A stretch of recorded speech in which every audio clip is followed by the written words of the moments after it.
Before we get started, here's some context on the Bill of Rights. The Bill of Rights are the first 10 amendments added to the Constitution. It was written by James Madison in 1791 to put specific limitations on the power of the federal government. Its main purpose, though, was to appease the anti-federalists. Federalists argued that the Constitution didn't need a Bill of Rights because any right not explicitly given would go to the states. The anti-federalists argued that they needed one to safeguard individual liberties. In the end, the anti-federalists won out, and today we have the Bill of Rights.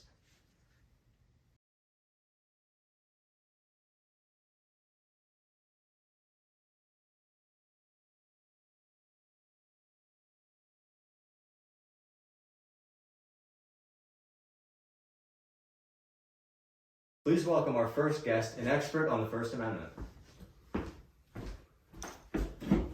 Yeah, I'm a genius or whatever on the First Amendment. Let's just get this crap over with. I'm not sure you should be saying that on air. First Amendment protects my right to say whatever I want from the government. Well, what about profanity? Because I don't really like it when you curse at me.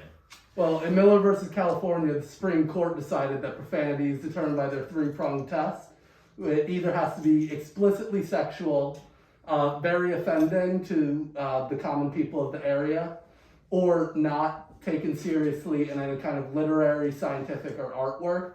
And mine does not violate all three of those, so I'm allowed to say it. Well, does that always apply? Like, what about places like schools? The Supreme Court has defended the right to free speech by students from their schools, such as in Tinker versus Des Moines, where several students decided to protest the Vietnam War, and since they did it unobtrusively, the Supreme Court allowed it. Well, we can't just have unlimited speech. There has to be some limit on what you can say. The Supreme Court has previously ruled that students do have limited free speech, such as during the case of Morse versus Frederick, when a student held up a sign at a school rally that said, "Bong hits for Jesus." The Supreme Court ruled against that because they said that it was explicit profanity and did promote the use of drugs, and the school could curtail that. Interesting. And obviously the First Amendment has a couple parts. Can you tell me a little bit more about the religious freedoms that it offers? Yeah, in Engel versus Vitale, the Supreme Court helped to reinforce the religious aspects of its protection. Like it helped to protect these students who were being forced to say the prayer every day in their school.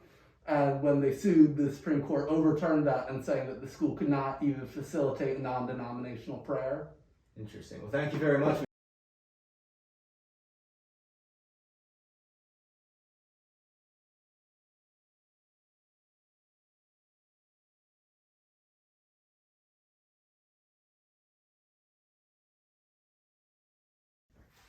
Our next guest is here to talk about his love of the Second Amendment.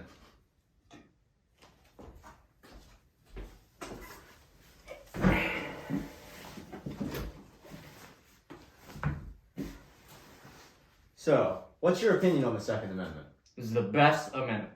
Why? Because it gives me the right to bear arms. Can you have those here? I thought you had to be in a militia to have those.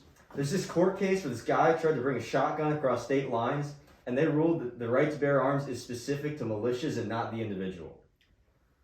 Since the precedent set by D.C. versus Heller, Supreme Court sees it more as an individual right over a collective right, and militias don't matter anymore. What do you mean precedent? It is a case where the court decides how they are going to interpret a law in the Constitution. Well, that's dumb. If they really want to make a change that big, they should just make an amendment. That's literally what a precedent is. That's dumb. You're dumb! No, come on. You're dumb!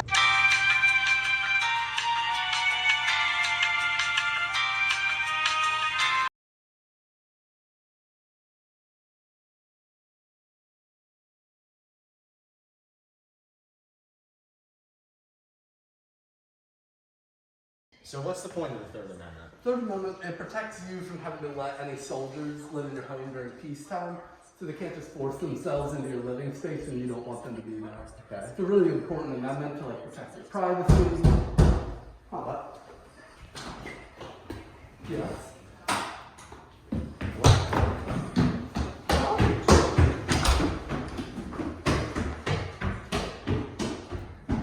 Did you? What? So how often does something like that actually happen? It doesn't really happen that often, but the Third Amendment has a lot of other real life implications. A lot of people believe that it kind of protects your right to privacy. Like what? What do you mean? Well, in Griswold versus Connecticut, it was used to protect couples. Can I use this? No, get out! Anyway, Sorry about that. In Griswold versus Connecticut, it was used to protect couples' privacies to buy contraceptives without government restriction. And later in Roe v. Wade, it was used as an important precedent to protect abortion and privacy in the United States. interesting.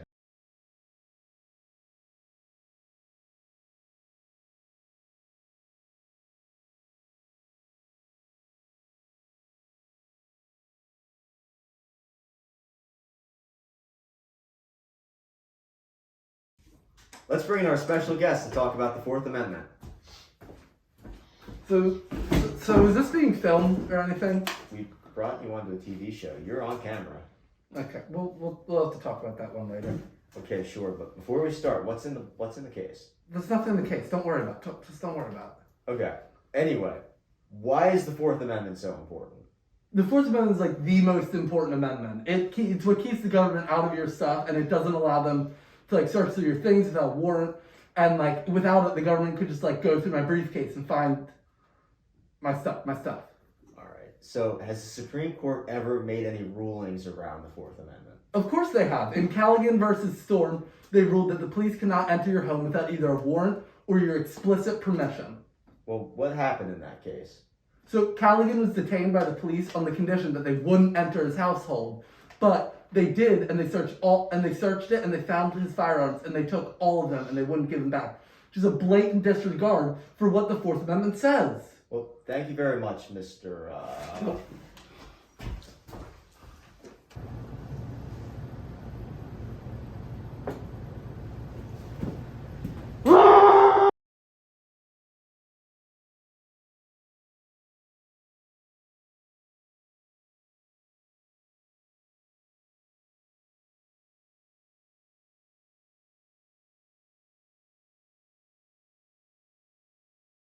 Let's move on to the Fifth Amendment.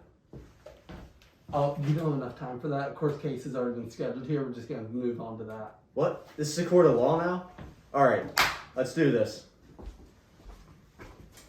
I don't have a lawyer. I just got here. Nope. We don't have the space for this in our segment, so let's just keep moving, please. Sir, you've been accused of discharging a firearm in a public place. How do you plead? Seriously, don't I need a lawyer? How do you plead, sir? Not guilty? Will the prosecution please present their case? Who will you bring to the stand? We call the defendant to the stand. Sir, did you or did you not fire your firearm into the ceiling? I plead the fifth. Where were you on the night of November 29th, 2021? I plead the fifth. What does that mean? It means he has a constitutional right under the Fifth Amendment to not self-incriminate himself. You know, like the Miranda rights, you have the right to remain silent. Okay. Well, that's fine. Even if we don't nail him now, we can just bring him back in a few years and get him with new evidence. Actually, you can't do that either. What? Why? Even with new incriminating evidence? The Fifth Amendment protects him from double jeopardy, meaning that we can't come back and charge him again if he's been found not guilty, even if there is new evidence.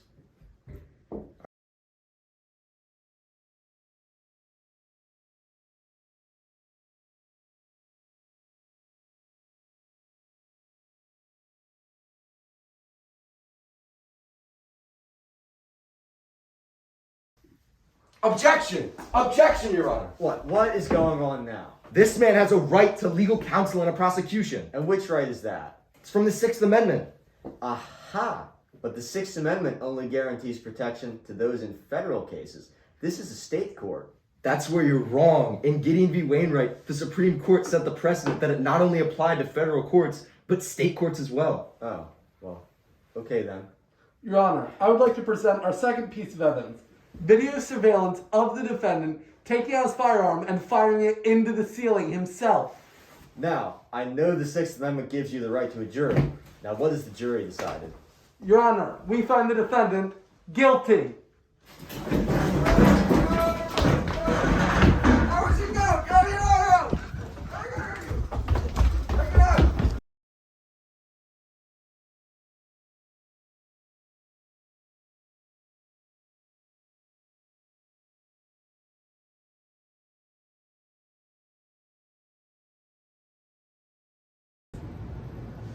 And now a brief message from our sponsor, Pond 5 Law. If you or a loved one has been discriminated against or hurt in the workplace, you might be entitled to substantial financial compensation. Due to the addition of the 7th Amendment, the United States now has a separate court system for civil suits. It also means you may be entitled to trial by jury. As long as your suit is over $20, we can get you substantial compensation. I'll get you the money you deserve. Call me and I'll win you the world.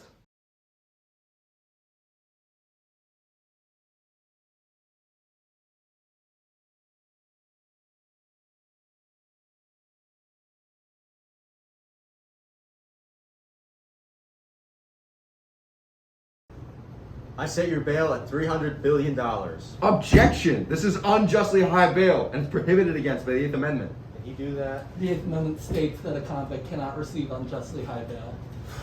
Fine. I set your bail at $1. Now for the sentencing. I sentence you to the guillotine. Objection! This is cruel and unusual punishment. I demand a retrial. Can you do that? The 8th Amendment also states that convicts cannot receive cruel and unusual punishment. Alright, fine. I sentence you to 100 days probation.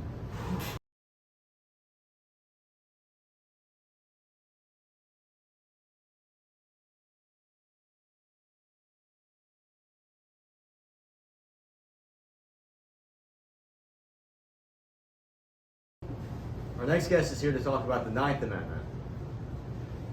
That court case actually took a big chunk out of our segment. You gotta speed this up. Okay, alright, 9th Amendment, what is it? Well, it basically guarantees the people all rights that aren't explicitly stated in the Bill of Rights, so that people can't just assume that because it's not in the Bill of Rights, you don't have it. Okay, and that's important. Why?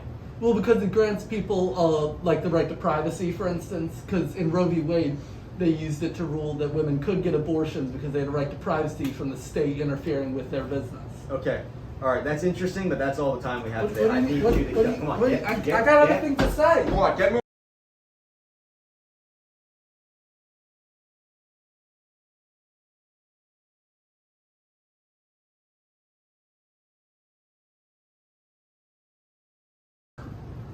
Is this our last one? Yes. Oh, thank God.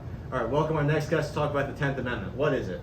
So basically, the 10th Amendment states that any power is not directly given to the federal government or expressly forbidden from the states are given to the state. Okay, and why is this important?